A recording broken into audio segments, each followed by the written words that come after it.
যাদবপুরে উপাচার্য অপসারণের দাবিতে সরব হয়েছেন বিশ্ববিদ্যালয়ের পড়ুয়ারা। বিশ্ববিদ্যালয়ের চৌহদ্দি ছাড়িয়ে আন্দোলন ছড়িয়ে পড়েছে শহরের অন্যান্য কলেজ বিশ্ববিদ্যালয়েও। আন্দোলনের দ্বিতীয় পর্যায়ে 30 ও 31শে অক্টোবর কলা বিভাগের পড়ুয়ারা আয়োজন করে গণভোটের। পড়ুয়াদের 97% ভোটই যায় উপাচার্যের বিপক্ষে। মঙ্গলবার ফের গণভোট পর্ব শুরু হলো ইঞ্জিনিয়ারিং বিভাগে।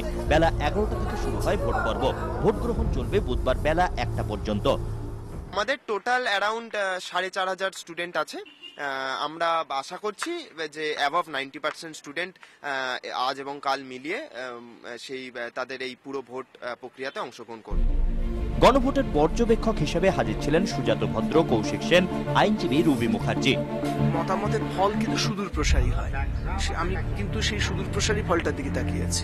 বুধবার বিজ্ঞান বিভাগেরও গণভোটে সামিল হওয়ার কথা ছিল, কিন্তু ভোটে সামিল হননি ওই বিভাগের ছাত্রছাত্রীরা। তবে কি সময়ের সঙ্গে কিছুটা ঢিলে হচ্ছে আন্দোলনের গতি? বিজ্ঞান বিভাগের পড়ুয়ারা অবশ্য উড়িয়ে দিচ্ছেন এই যুক্তি।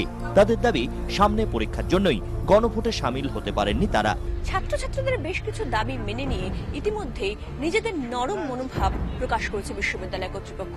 আর ঠিক সেই পরিস্থিতিতে এই ইঞ্জিনিয়ারিং বিভাগের গণভোটের ফল এখন কি হয় সেটাই কিন্তু সবচেয়ে বড় দেখার বিষয়। 24 ঘন্টার জন্য ক্যামেরায় অমিতের সঙ্গে শ্রুষি।